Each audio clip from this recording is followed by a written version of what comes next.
Hello, hello, and welcome to another exciting live stream of the Living in Charlotte team at eXp Realty. Today, we're going to talk about why Charlotte, North Carolina is different from other big cities because Charlotte didn't follow the same playbook as most big cities. It grew later, it grew differently, and that affects how the city works today. And so I'm going to be breaking down how Charlotte compares to other cities and what that means for people, maybe you, that are thinking about moving to here. So we're going to talk about what do people expect Charlotte to be, what surprises them after moving, and why does Charlotte feel different in real life compared to what you might imagine or compared to other cities like New York, Chicago, Atlanta, etc. So let's talk first about why Charlotte is different, the big picture. So, why doesn't Charlotte feel like most big cities? Now, I'll say for me personally, I've lived in, technically it was upstate New York, but I went down to the city all the time.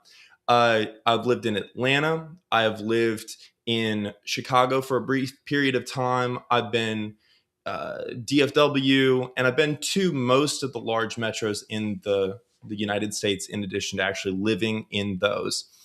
And there's a few things that really stand out, but I'd say probably the biggest thing is Southern hospitality is very real here.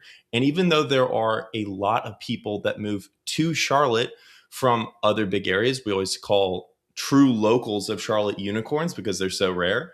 Uh, Even despite that, Southern hospitality really is in the culture. It's a part of living here, and it's something I really enjoy because you have small talk with people in line at the grocery store, and you actually talk to your neighbors when you see them outside. You wave. It's just very ingrained in the culture. And I'll say, coming here, it was a little bit of a culture shock when I first got here because if you're coming from the Northeast, every time somebody does something like that, at least my first thought is like, what's their angle, right? And there's no angle. It's just people are very friendly here. And that's one of the biggest things that when you're going to someplace like Charlotte, you will notice right away. Now, structurally, and I'm going to share a on the screen here.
um, really boring, straight, flat, topographically.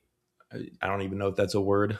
Topographically, maybe topographically boring roads. There's always some curves and some trees, and also because of that, there is more wasted land when things get developed. And wasted land has trees on it, has greenery, and so we have a very rich, full green growing season, and I enjoy it. A lot of people enjoy it. So let's see, what else did we want to talk about? Why do why do common comparisons fall apart? So if you're trying to compare Charlotte to, um, how do I want to put this?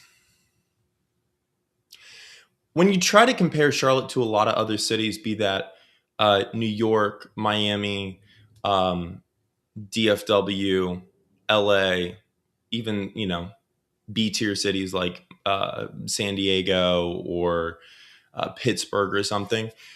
When you try to make those comparisons, it kind of falls apart because Charlotte is very much one of a kind. Both geographically, we do have a lot of open space around the city, with the exception of the Catawba River kind of being a hard stop on the west side. There's only so many bridges over the water. Um, we have, again, to the north, we have Lake Norman. Not a lot of cities like Atlanta does, but it's also it's a fully natural lake, so they get a lot of fluctuations in water levels. A lot of people will talk about how Charlotte is the number two banking hub in the United States. If you're not familiar, that is true. The only larger banking hub in the entirety of the United States than Charlotte, North Carolina, is New York City. And if you look at the hiring numbers over the past few years, Charlotte has, particularly in professional services like banking and banking adjacent fields, had one of the highest growth rates for jobs of anywhere in the United States. And so, at least adjusted for the size of the city. And so, um, there's, I think, now lynch me in the comments if you like. I think there's a very real possibility that at some point in the future, Charlotte will become the banking hub of the United States for a couple of different reasons. But the biggest one being that New York is really expensive.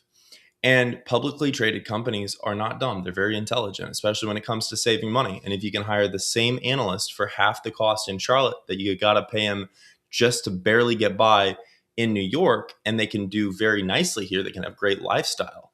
Like over a long enough time period, that's going to heavily favor Charlotte. And we've seen that too. For instance, Discover, I think Discover was bought out by Cap One. And when they did, they've moved from all the offices all over the US, they've moved almost all, if not all, of that staff to Charlotte to consolidate. I'm sure partially it was to help reduce headcount. But one of the big things as a result is you have all these high paying jobs that are now being moved to Charlotte from other places that were either secondary or primary markets like Seattle or outside of Seattle. And uh, also Texas too, I believe, if I'm remembering correctly. I've slept since the last time I dug into that. But we've had several clients that moved to Charlotte because of the Discover Cap One consolidation. So there's Charlotte's just very much one of a kind. It has aspects to bring this full circle. I know I get to ramble a little bit. To bring this full circle, Charlotte does have aspects that it shares with other major cities. But when you get down to it, let me share the map again. There's just a few things that are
place to grow, to hire, and to set up for long term company growth. And again, it shares these aspects with other cities, but there's the comparisons fall apart because Charlotte is very much one of a kind, in my opinion.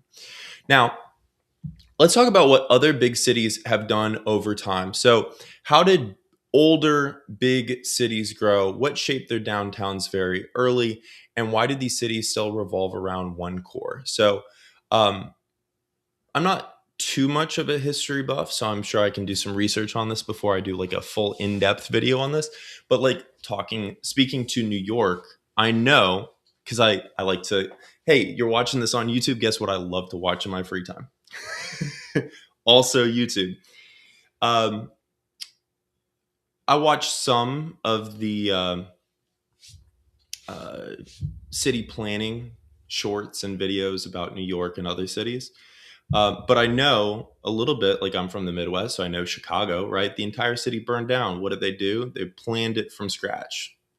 New York, back, I want to say it was early 1800s, master planned the city from scratch.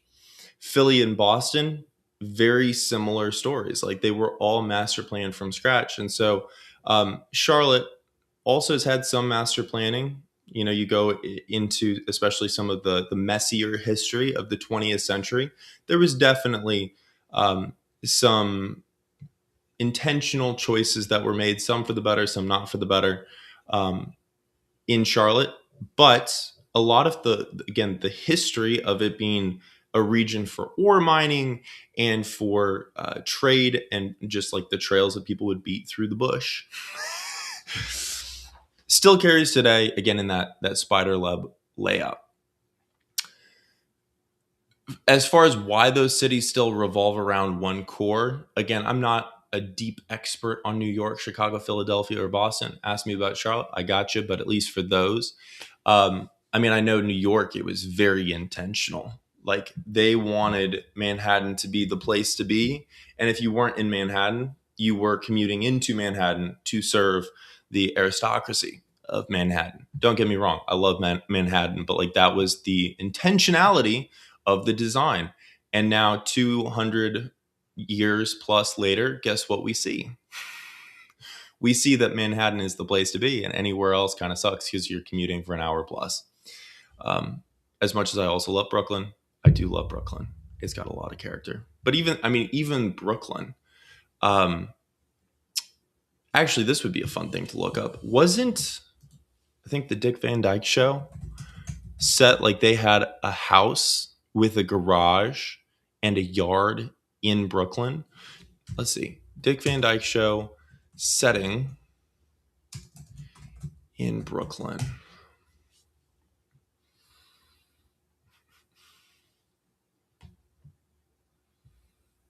Oh no, they were actually in New Rochelle, but he commuted into the office, which was in Manhattan. Interesting. Lived at the fictional address of 148 Bonnie Meadow Road in New Rochelle. I actually had a client that moved from New Rochelle pretty recently. Um, Interesting. Yeah, it is actually still very um,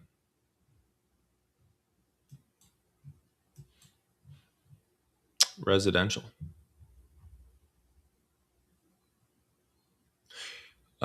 Let's see. Is that even? Wait. No, that's showing me Scarsdale. Let me share the screen so you can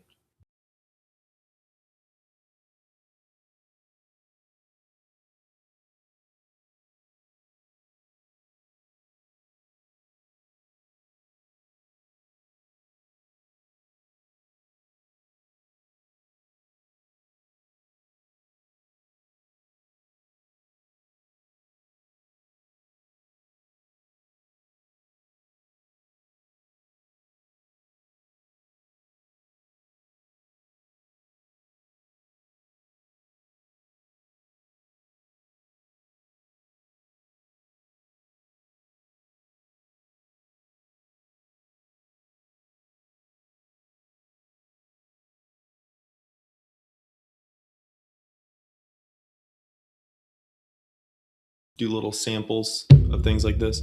Okay, so back on track. Back on track. So, uh, I mean, all the cities still revolve around one core, and don't get me wrong, Charlotte, as a result of being a large employment hub for banking, all the high rises and things in Uptown, there still is definitely a core that the city kind of revolves around. If you're in that world, you want to be either, with like if you want to be close, if you want to be within 5 minutes, geographically, there's only so many places that are going to be within 5 minutes of Uptown.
So let's keep going. Now, what did Charlotte do differently or skipped what stages? Let me reread my notes here. Why didn't Charlotte build density earlier? Oh, okay. So how did Charlotte grow differently from other major metro areas?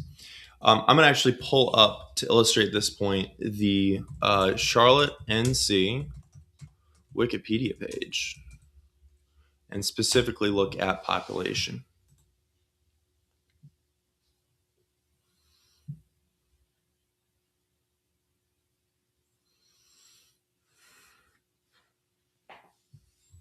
Where is it here? Oh, let me.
area. Now, for why did Charlotte stay smaller longer? Actually, let me go back to the earlier question.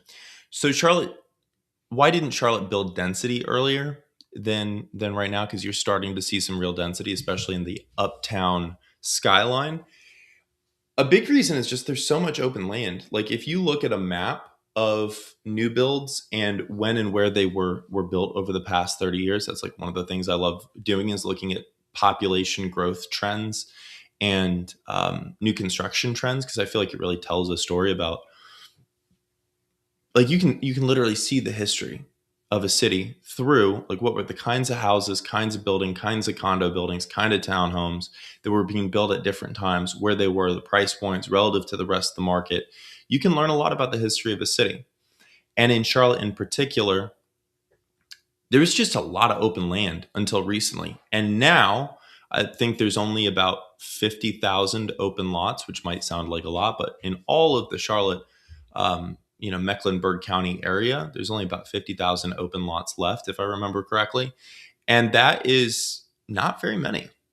Like, there's got to be a lot of improvement in the utilization of dirt as well, for underutilized dirt, as well as for the lots that are there, they need to be brought up to their highest and best use in order to accommodate a lot of the population growth that we've seen. Because, I mean, as it is now, we're about 150 people a day that are moving here. During COVID, it was like 117. Now it's up to 157. So, very strong, consistent population growth. It's speeding up. And a lot of people are moving to the suburbs. Unless you're moving for a job in uptown, most people do move to the suburbs because that's where you're going to see more open dirt, more open lots. It has begun to build density, but I mean, people have kind of found out about it. It was one of the hidden gems, one of the secrets of the South for a long time, and particularly during the early 2000s. Early 2010s, the word got out, and there's no getting the cat back in the bag. So, looking at Charlotte's timeline versus other cities, Charlotte really began to take off in the 90s, or the 80s going into the 90s, because my goodness, I mean, the city doubled from 1980 to 1990. And lost my place. Where was I? And I mean, the growth matters, or the timeline of the growth matters, just because, like, you will see a lot of or not a lot, some of the real estate that was developed during the 80s is starting to get either updated or just brought up to highest and best use, depending on what it was, especially if it's like, small home on a big lot. Some of those are getting torn down and then being built into either a nicer home on the same lot or multiple homes on that same lot. And so I feel like in Charlotte's current growth chapter, there's a lot of exciting opportunities. There was the Uniform Developmental Ordinance, the UDO, that was passed, I want to say it was a year and a half ago. I think it went into effect. I was one of the first people to talk about it. And what it did was it allowed developers to start putting up to 3 units with, at least at the time, I haven't checked recently, no square footage limits. Now, if it was explicitly banned by an HOA or by a restriction on the deed prior to that ordinance passing, then those get grandfathered in. But anything that was not explicitly banned before that passing now is eligible for up to 3 units with, again, no limit on square footage. So, or at least the initial draft of that had no limits. I should probably double check just to make sure I'm telling you correctly. But there's, there's a lot of opportunity in this current chapter of growth in Charlotte for both for investors and developers, but also just for everyday people to find newer homes or some homes that have some character that are being updated and brought up to their current highest and best use. Um,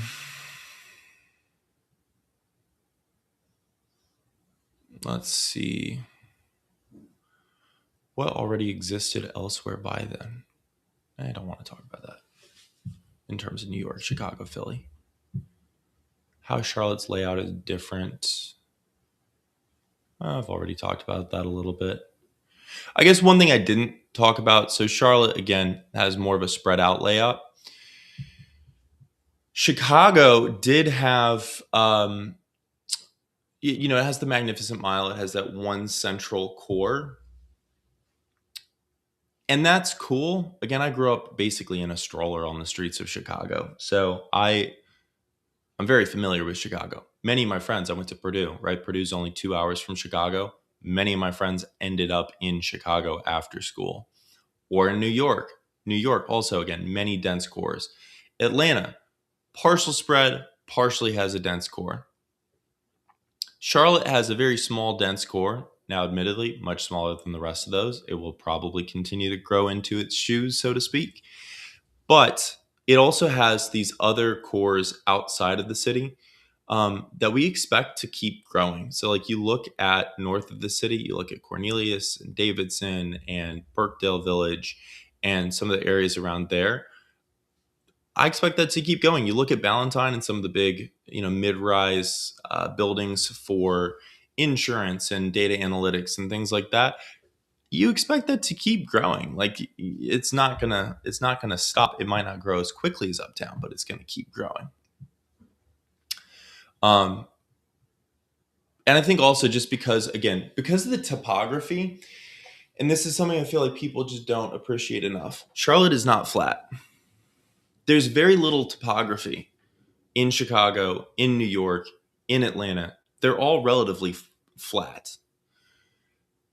Charlotte is one of the few cities that is a real city outside of like Denver where there's real topography. You've got what? San Francisco, I guess, too, and Denver. And San Francisco is incredibly expensive, but you are getting San Francisco. If that's what you want, then you're probably not watching this video. And for Denver, it gets so cold. Like if you want temperate weather, especially through the winter, I need my sunshine. I need my warm weather. Those are two things I must have in order for me to be happy, healthy, etc. And Charlotte does give you those. Now, how does the economy shape up here in Charlotte? We have many different industries that fuel Charlotte's growth beyond just banking. There's a lot of consulting, engineering. I always call it, the left brain or left brain, right? I think it's left brain is the logical jobs. I always get this mixed up. Let's see. Left brain versus right brain.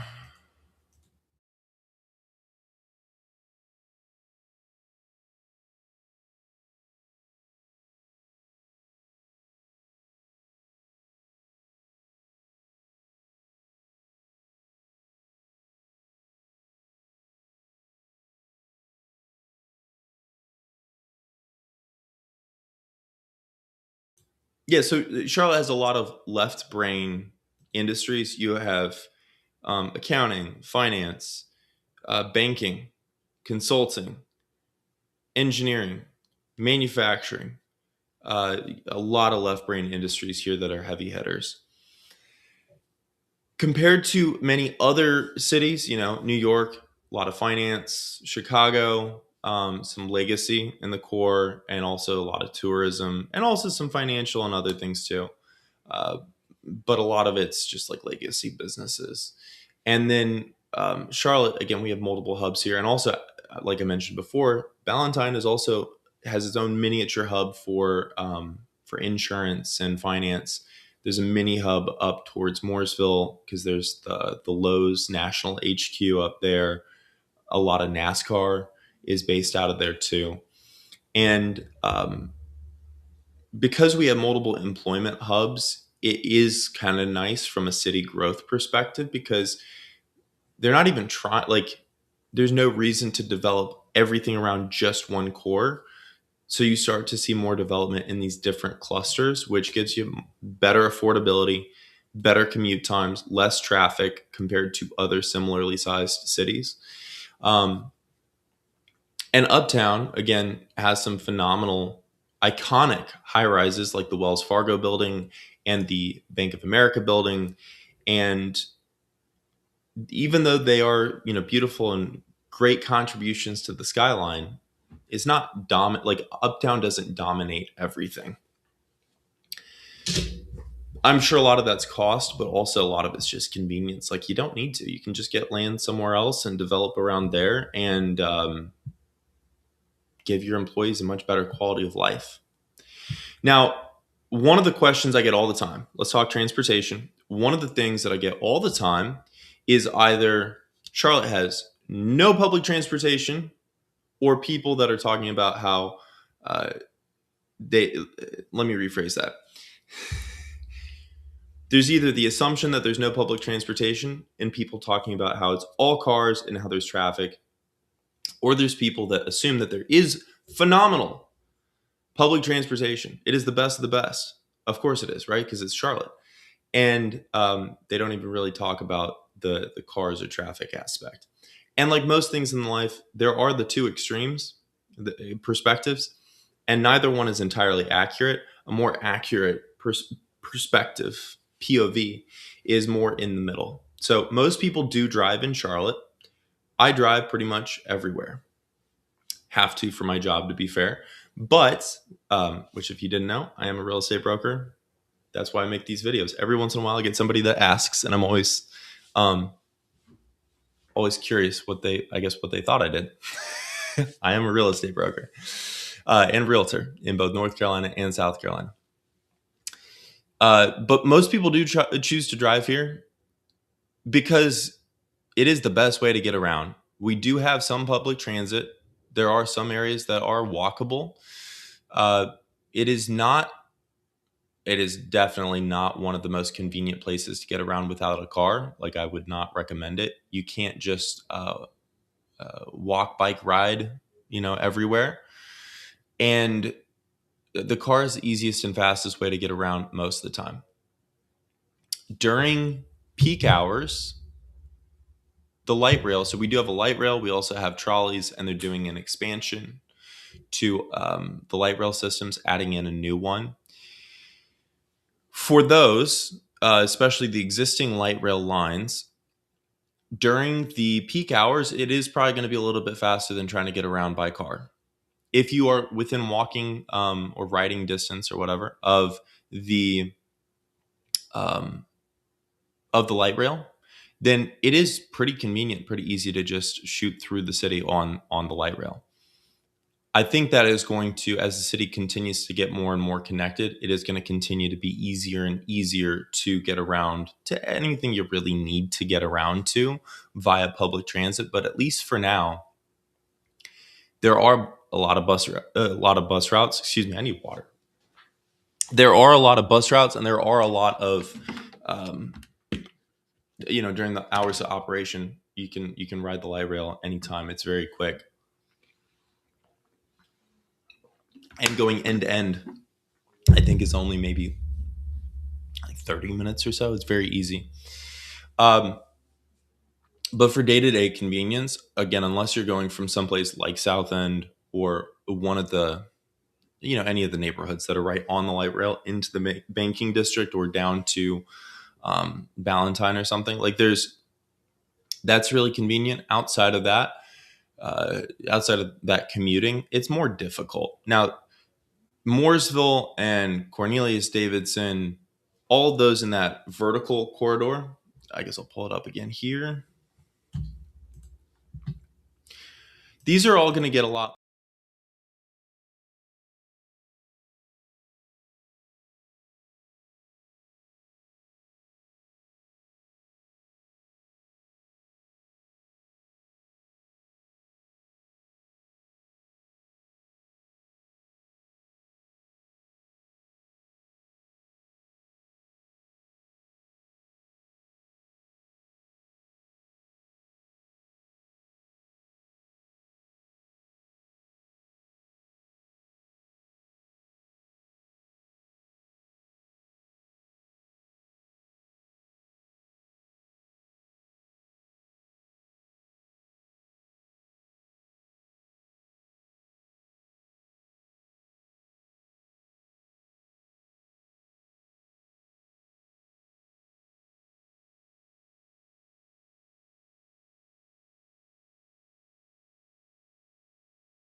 It has been a long day.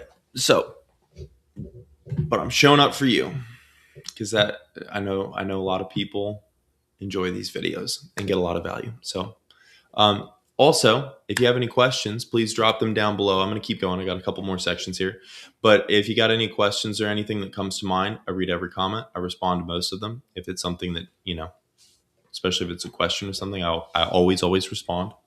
So let me know what questions you might have, and I will do my best to help out.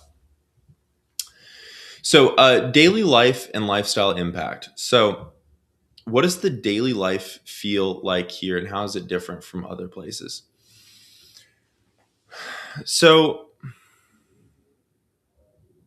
Charlotte is very much like a B tier city compared to New York City or Chicago or that sort of thing. Again, it's not as centralized. It's not as connected via rail. It is it like there's the central hub. If you want to be in the middle of everything, you can get that. I enjoy that personally. A lot of clients ask, where is it that I would move? Where I would move, there's like two condo buildings that I really love. And actually, that's one of the things, because I live out in the burbs right now.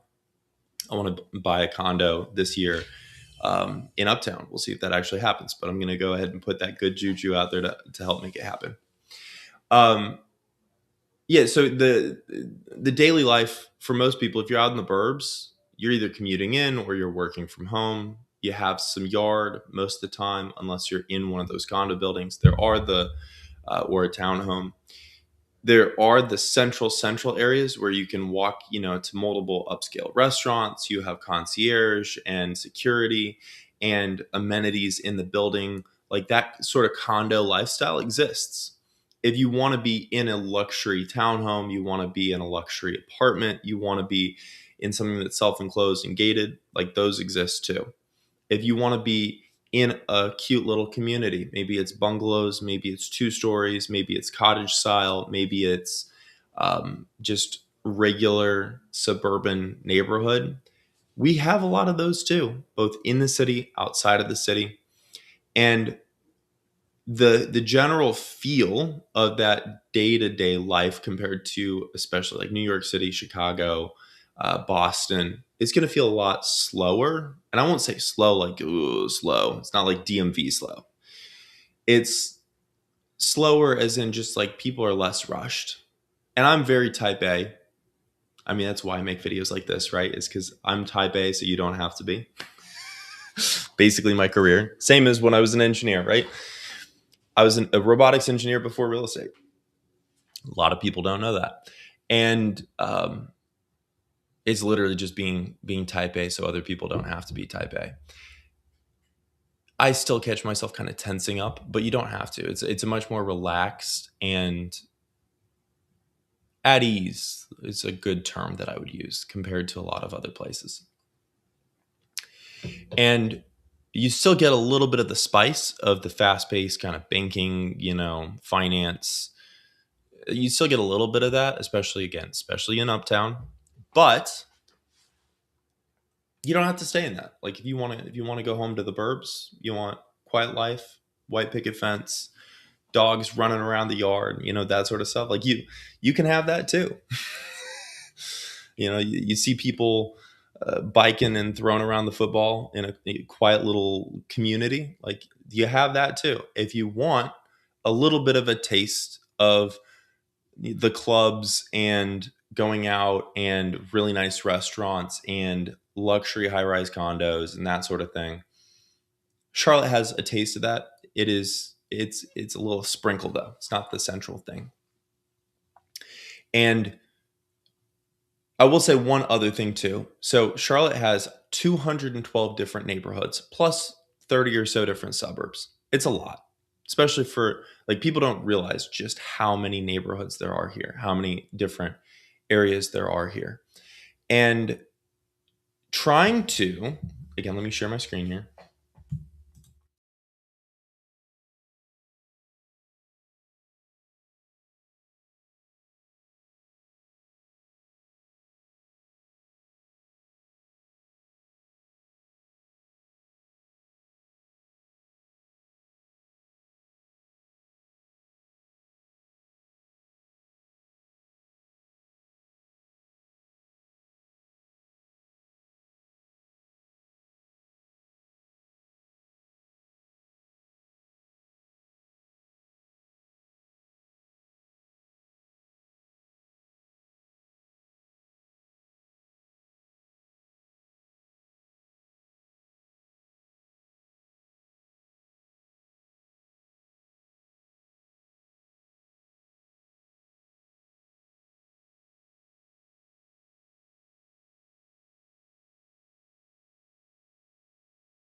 I put together the Charlotte Areas quiz.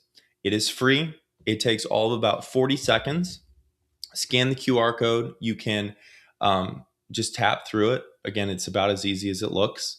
And you'll be able to get a personalized list of different areas specific to how you answer these questions that are worth more research. And it'll take it from 212 plus 30 plus, 250 plus different areas down to a list of about 7 to 10. And it really narrows it down for you a lot. So you can know what other videos from me to watch and make the most of your research time. If you tried to do it before and it took you to the wrong destination, it's because I had the wrong QR code up. So pull out your phone, right? Go to the camera app, and then hold it up to the screen, scan the QR code, fill it out real quick. Then you just put in your name, email, phone, and I will instantly send you the results so you can make the most of the time. Now, to keep going, again, it is important to make sure that you find the right areas and really get a feel for all the different options, because you want to live somewhere that's a good fit for you. You don't want to end up in an area that's going to degrade your day-to-day life, or just make it to where you have to drive really far to the things that are important to you. Again, that's because of that, because I get so many questions about this. To put this in perspective, I've done hundreds. I think I'm closing in on 400 one-on-one consults. This takes all of what I've learned from doing almost 400 one-on-one consults with people, and just synthesizes it down into a quick 30-second quiz. And if you want to talk to me one-on-one, then there's an option to do that after you take the quiz. But if you just want to get your research process sped up a lot, it'll really help you with that.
Because I've been yapping for a minute.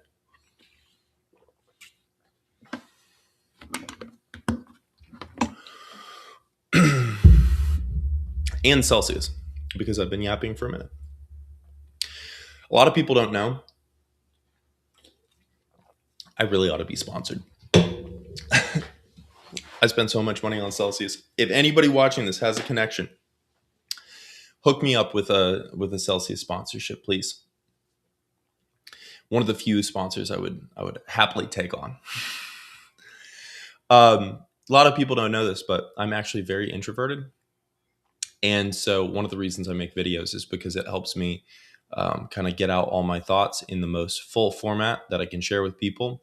So even if I'm feeling a little bit socially drained, I can go ahead and give the people what they want as soon as possible. But I also, even on live streams and things like this, um, there are times where I start to feel a little bit drained, just because I need my social battery to recharge. So, what do people miss after moving here? I will say, again, it depends on where you're coming from. New York City, some people will say we have bodegas. We don't. Like it's not the same. Um, we have little neighborhood markets and things, but we don't have bodegas per se. Like that's one of the big things people. Um, One of the things that people really miss. What's it called? Like beef and cheese. Uh, yeah, beef and cheese sandwich. I think chopped cheese sandwich. That's what I was thinking of. That's one of the things I've had a handful of my clients coming from New York. They miss their chopped cheese. They miss their bodega. Right. People coming from Chicago. I'll be real. I've had a few friends that moved here from Chicago. Never really heard anybody complain. I don't know if that's because Chicago's just gone downhill, or if it's just kind of that period of life that a lot of people move down here from Chicago. I mean, unless you miss the snow, unless you miss some of the crazy things you see on Chicago trains, like outside of that, which I've never heard somebody say. Um, yeah, outside of that, there's not a whole lot to miss here compared to Chicago. And I will say, so for California, for West Coast people, I have kind of two different buckets that I hear. So there's people that move here from California and they really want this to still be California. And those people kind of compare everything, and they're like, oh yeah, but it's not San Francisco. It's like, well, if you want San Francisco, then stay in San Francisco. If you want the Bay, stay in the Bay. Don't expect Charlotte to be the Bay in really any way. Um, the Bay is very much of what the Bay is. Charlotte's very much in the middle of kind of everything, geographically, politically, cost wise. Even amenity wise, kind of in the middle. It's not going to be as amenity rich as if you went to like Boulder, Colorado, or something. Um, for the California movers, if you're expecting this to be California, let me tell you, not going to be California. You can love that or you can hate that. That really just depends on you and what you're looking for. For the California folks that I've had that are moving here because they're sick of California, they love it here. Love it here because it still is relatively moderate. I've had a handful of couples that have moved here from kind of Palm Springs area, and you still have moderately temperate weather here, but it's a fraction of the cost. You get way more for your money in terms of housing. Um, Taxes are a fraction of what they are in California. And again, if you're trying to get away from California, for the people that's what they're looking for, you are going to get away from California. So it kind of sells itself in that respect. Let's talk about. Actually, we'll add things that people find frustrating after moving here.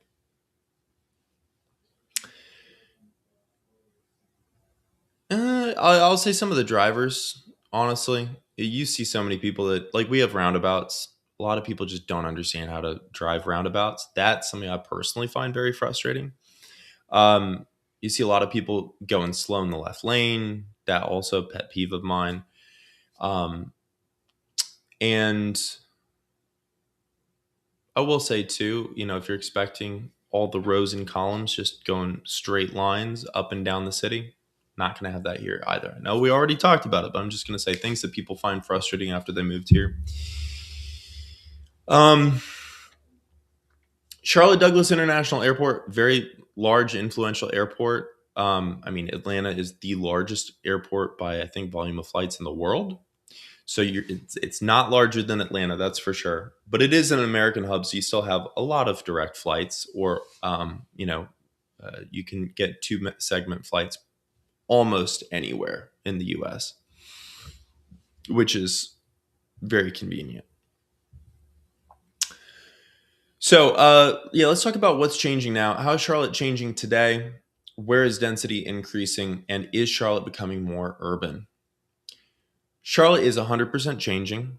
We've seen a lot of growth. You probably have seen some of the headlines. Here we grow again. Uh, a lot of the open land is being developed. There are smaller projects. I made a video on everything new and coming soon, everything new and coming soon to Charlotte. So there's smaller projects like the Bank of America Stadium update. There's the new med school that's coming here that is going to um, be its own new high rise. Let me see if I can find that. There's the Iron District, River District. Let's see, River District, Iron District, Charlotte. Let me pull up some photos.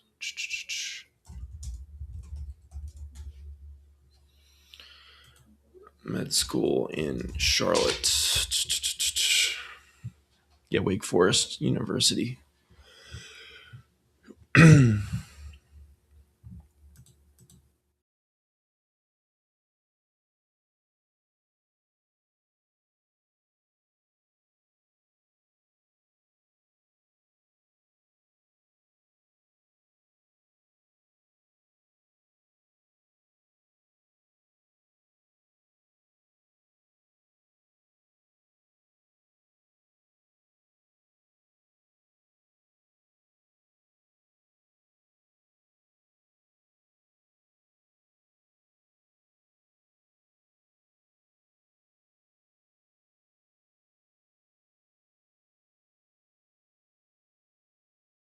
Which this camera's annoying me.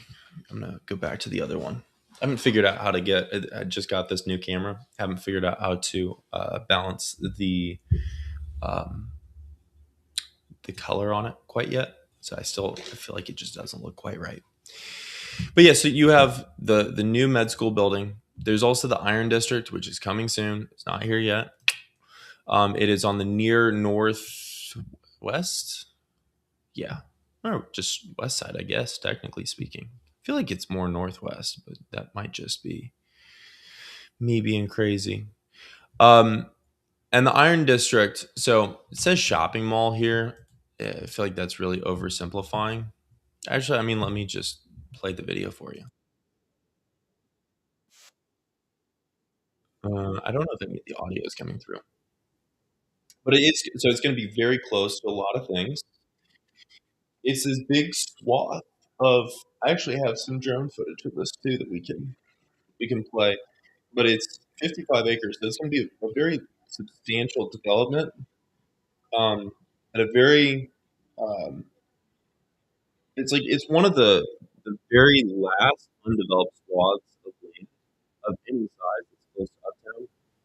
It used to be, um, I believe the Charlotte is a pipe company, Charlotte North Carolina Pipe Company or something.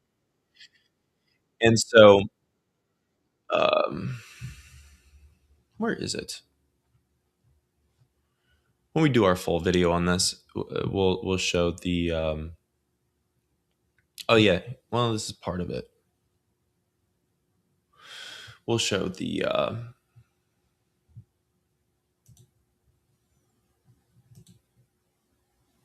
Oh, interesting. Yeah, we'll show some of the.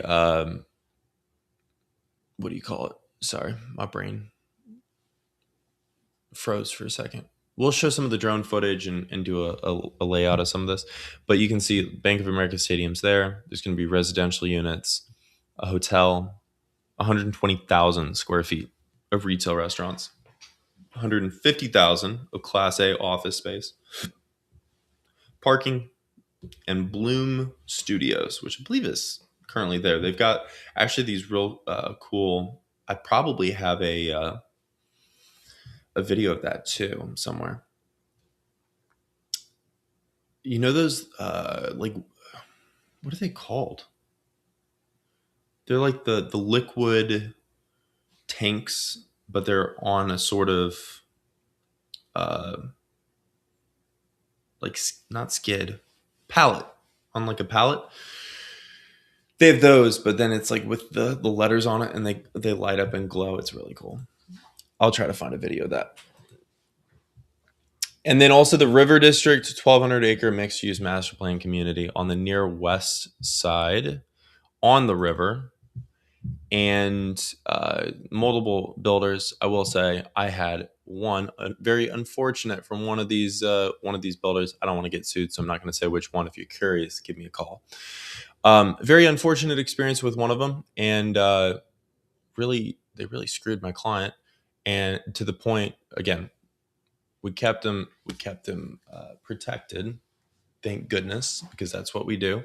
But ended up just not even being a deal because it was such an unfortunate experience. So if you're thinking about the River District, give me a call first. But yeah, the River District, phenomenal layout. Some of the amenities are really incredible, and just from a dirt perspective, you can see the red is kind of where they've been developing so far, and they still are clearing a lot of this. But this, I mean, it's got its own dedicated access to the highway here. And one of the questions people get is, "Oh yeah, but you're like right next um, to the airport. Isn't that really loud?" Actually, it's not as loud as you would think because all the planes are going parallel, and so there is some audio, some noise here. I can show you on a map. Actually, let's just pull up the noise map.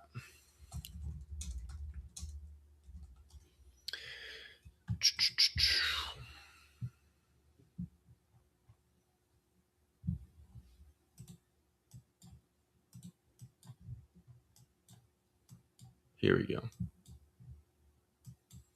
So you can see here the River District is located in, I mean, almost the lowest possible noise zone that you can be in. Is one away from like the light green there, second lowest. And so to put that in perspective, um, this is an average of 47 decibels. Actually, what is 47 decibels?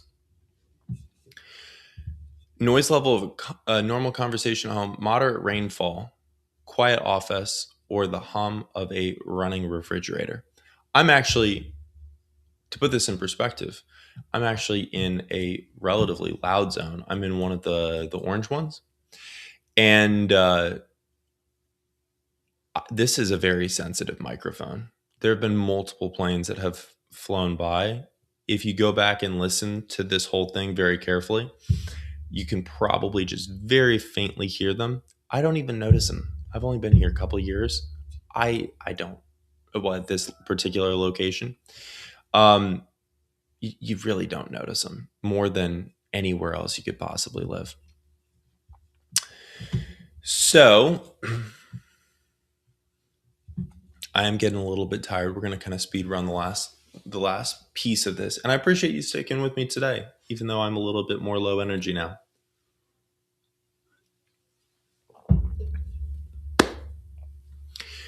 Density is definitely increasing. To answer the earlier question, where's density increasing? Very much near to that center hub, because that is more and more the place to be. But also, I mean, out in the boonies too, because if you want to be out in the burbs, there's a lot of opportunity. Now, compared to Atlanta or Austin, especially Austin, it just grew too fast. They got an oversupply of housing. Now there's a lot of people that are underwater because they overpaid 3-4 years ago, and so um, Charlotte really hasn't seen that. I've seen a couple of people that were a little bit like, they weren't technically underwater, but they would have definitely they would have lost some of their original down payment. Not even very many, but a handful of sellers, when we've been making fair offers for our buyers. And really what it came down to was, in most cases, they had a buyer's agent 2-3 years ago that did not do a good job of representing or advocating for them. So if you have somebody that helps you buy a home, right, and they're just focused on trying to get their commission check and get out, guess what? They're going to kind of screw you, because 2-3 years ago, it ended up where there were some people that overpaid for their homes. It might have appraised for that, but appraised value is what the bank thinks it's worth. Appraised value is not what the home is actually worth. If God forbid you actually need to sell in 2 or 3 years. So what should movers actually focus on? Number one, what if you're thinking about moving to Charlotte? What do you need to understand first? What is the biggest mistake that I see helping people move here every day? And three, what should people research before they choose a place to live? And I know this is going on over an hour now, so I'm going to try to keep this pretty quick. What should movers understand first? Charlotte is very diverse in terms of what it has to offer, in terms of all the different 250 plus neighborhoods, towns, everything else. Again, take the quiz. It's free. It narrows it down from 250 down to 7 to 10. Um, there's probably a place that you're going to really enjoy here. And there's also probably many different places that you're not going to enjoy here. And so the best thing you can do is try to cross off as many of the places that are not going to be a fit as fast as possible. And then start really digging into the places that could be a fit. A few of the things I tell everybody to really look into when you're picking out a place is what are the day-to-day amenities. So I think about it like circles, right? So around your home, what are the things that are going to be really important to be nearby? That could be a gym, it could be parks, it could be activities after school, it could be schools. Like there's a lot of things. What are the things around the home that are important to you? Make out a list. Number two is going to be what are the things inside the home that are going to be really important to you? And that's again for two reasons. One is different, like building goes in cycles. So only certain kinds of homes are built in certain kinds of areas at any given time. If you're looking for, let's say, single family home on 10 acres in the middle of uptown Charlotte, you're not going to find it. If you are looking for a condo on the 30th floor in the middle of nowhere, out in like Lincoln County, guess what? There's not a single 30-story condo building out there. And so if that's what you're looking for, you're not going to find it there. So you need to figure out where the areas that are going to have the types of homes that you're looking for, where are the areas that are going to also have the types of amenities, the things around the home that you're looking for.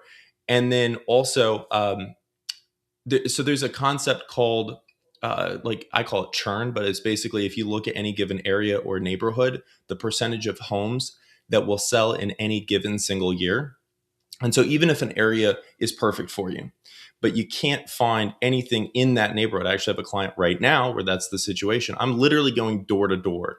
I went through a bunch of tax records, pulled a list of homes that will work for them. I'm going to go door to door to find a home that works for them. But if you are just out there on Zillow or homes.com or anything else, or looking for apartments, if you can't find any turnover, any opportunities to look at, either one, call me, haha, but like for real, because I will go door to door if need be. Or two is to make sure that those areas do have enough turnover and enough churn, because the market as a whole right now is very low on inventory. There are not enough homes, particularly in Charlotte. There's just not enough homes for the number of people that are moving here and want to live here. 157 people a day move here, and we are not building that many homes. Like we are short on inventory, and it's getting shorter. And as a result, a lot of people that are in a home that they like, or at least like enough, they have a cheap rate, they're not listing their homes for sale. And so as you're looking for a place to move, you got to make sure that there are also homes available to buy.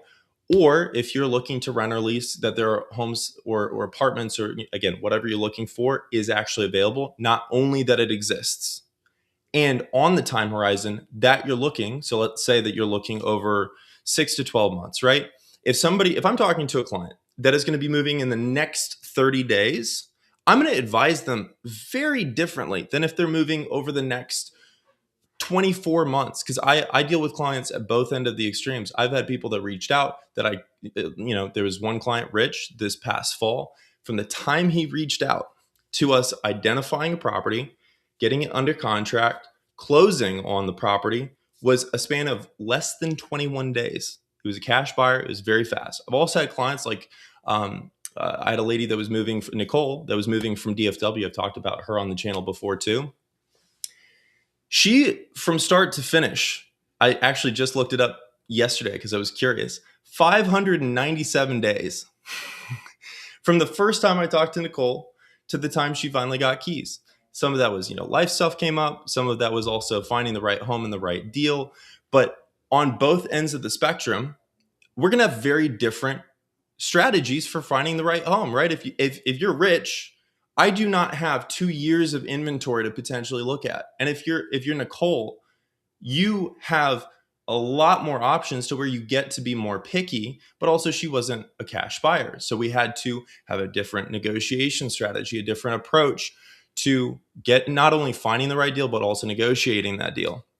And so one of the biggest mistakes that I see buyers or just people relocating in general make when they're looking at Charlotte is not understanding the timeline and what sort of options that timeline will afford you, because it's a very, very important part of the overall process. And as you're doing research, again, for our wonderful people, I see we got a few people live right now or watching the replay later. And also, if you're live right now, feel free to ask questions. I will be pulling up the comments here in just a second to answer any questions that I see. When you're researching, before you are actually ready to move, you're still in the research stage. A couple of the things I really tell everybody to look into. If you're looking at moving north of the city, there was a cancer cluster a few years ago. I don't feel any type of way about it. I also know a lot of physicians that live in the area. It was a thing on the news. Some people, again, I let everybody make their own decisions about what they feel comfortable with and then advise me about how we're going to find the right home for them. Look into that, because some people don't care at all after they look at the data. Other people really care. So that's one thing I'd say, definitely look into the Huntersville ocular melanoma cancer cluster. That'd be one thing. Another I'd say is really look into both the current, I made a video on this, I think it's the most walkable areas around Charlotte, the current and future public transportation plans. Because the transportation referendum just passed a few months ago. It is going to drastically, I also, same walkable areas, neighborhoods video, talked in great depth about this. It's going to change Charlotte substantially, because the areas that will give you good accessibility to the city, like there's going to be a lot more areas that do give you just incredible accessibility at a relatively affordable price, especially before they get fully developed and built up. So I'd say look into that. If you are an investor or investment minded, look into the UDO, the Uniform Developmental Ordinance, because whether you're house hacking or whether you are like a true developer investor, I work with a lot of those folks. I don't personally practice commercial real estate. I have specialists for any sort of asset class. I practice residential. But for any sort of commercial, we pull in specialists for that. There's a lot of opportunity, especially with the UDO, because the city, I think it's 60,000. It's either 60 or 90. I'd have to look it up. I get the sixes and the nines mixed up sometimes. But it's an interest-free loan from the city to build an ADU, an additional dwelling unit, like a mother-in-law suite. Who doesn't, like, okay, rates right now are, depending on the loan product and other factors, 7%, 6%. It's 0% from the city because they want you to build. So if you're any sort of an investor, look into that. It can be a phenomenal value add to your property. And I'd say probably the last thing in terms of when you're researching, really look into, like, this is something everybody forgets. People look at schools, they look at amenities, they look at the gyms, they look at, all this sort of stuff. A lot of people forget, like, especially if you're moving to a new city, you need friends. You need some kind of a community. You need to get plugged into the local fabric. I even made this mistake when I first moved here, and it will save you a lot of time, heartache, and just help you enjoy the city more if you can find your tribe and the people that you really enjoy being around. And the best way to do that, this is the strategy I tell everybody, and I also have followed this personally, particularly over the last year, because a lot of my favorite clients tell me that I work too much because I work all the hours that I'm awake, but I enjoy it, right? And so I found a tribe of other young entrepreneurs that also work all the hours of the day, and we have a great time working all the hours of the day together. If you like biking, you like swimming, rock climbing, you like hiking, you like going outdoors, you like being indoors and gaming, you like, for my folks coming from the Midwest, we have a whole lot of people that love bridge and what's the other game? I'm forgetting. It's the other card game. It's huge in Indiana, where I'm originally from. I forget the name of it. Not bridge though. Um, there's clubs for that. Like all you need to do is just get really clear on like what is one, maybe two things. I love tennis. I love business entrepreneurship and helping people set themselves up and their families up for their loved ones up for building not only really fun life with where you live and how you live, but also just like long term making smart financial decisions with again how you're buying property. So I really enjoy getting plugged in with those sort of real estate and entrepreneur groups, and also with tennis. We have a phenomenal, actually, let me screen share real quick. Terry's Tennis Ladder, or if you like pickleball, oh my goodness. Terry's, this right here is going to be worth the cost of admission. Which is zero, but that's the joke. Here we go. Terry's Tennis Ladder. They have tennis and pickleball. It's so fun, right? It's a challenge ladder, so you get to play, and it's there's a lot of like thousands, literally thousands of people that play in this. So you can play competitive matches at any level, from beginner all the way up to very, very competitive. They have for the regular adults league. They also have like a 40+ league. I think it's $30 for the quarter. I did this a couple of quarters last year. I think I did summer season and fall season. Loved it. Highly recommend. It's a lot of fun. There's also, actually, if you like pickleball, there's also a couple of social pickleball bars. Check those out. And I'll say one last thing, especially if you enjoy the outdoors and that sort of thing. Check out Whitewater Center, because actually, let me do the photos. So there's so much fun stuff to do here. It's like $140 a year. But you can whitewater raft, kayak, hike, run, bike, rock climbing. There's trails. They have a 75-acre dog park, zip line, ropes courses. Like there's so many different things to do. If you're not familiar with that, you're also going to want to check that out as well. Um, and really, I'll say that those are probably, I know I threw a lot of things out there. Those are the things that you want to research before you really choose where to live, to make sure that you're going to, on a day to day, your experience of life is going to be rich, full, fun, and something that you're very glad that you did, whether you're moving from the Northeast, whether you're moving from California, Texas, no matter where you're coming from, that not only is a move that you make, whether you decided to make it or you had to make it for work or anything in between, it is a move that you are so happy that you made. And yeah, so if you're looking for a little bit slower pace of life, if you're looking for better amenities, better cost of living, and cheaper taxes, very business friendly environment, lots of job opportunities, lots of career growth progression, I think Charlotte's a phenomenal choice. It's why I left a very comfortable 6-figure corporate career in robotics engineering for this place, was because they sent me here for a project I never wanted to leave, and I've been here ever since. Changed careers in order to do it, but I've absolutely loved every minute of Charlotte. And if you're thinking about making the move, I hope you do too. I will say again, one of the most difficult parts of the entire process is narrowing down the areas to look at. That's why I put together the Charlotte Areas Quiz. It is free. It takes about 30 seconds. You tap through a few quick questions, and then it will spit out 7 to 10 answers, or potential places that might match what you're looking for based on your answers. If you also would like to consult with me one-on-one for free, you have that option after you take the quiz, but there's no pressure. You can just take the quiz.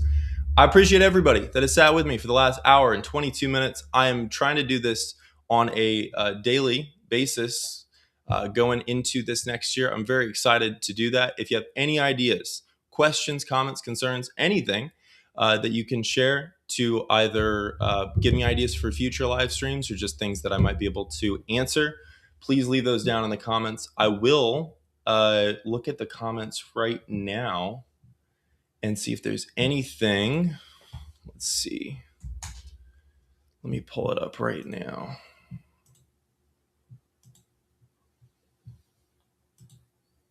Where is it? Here we go, comments. No comments so far. Well, if anybody's got something, leave it down below. And even if I don't see it live, I will respond to it later. Thanks so much for watching. And go ahead, scan the QR code. Check out the quiz. I appreciate you. Have a phenomenal rest of your Tuesday and your week. Take care. Talk soon. And stay warm out there because I know it's a little bit chilly with the ice. But hope you're having a great week.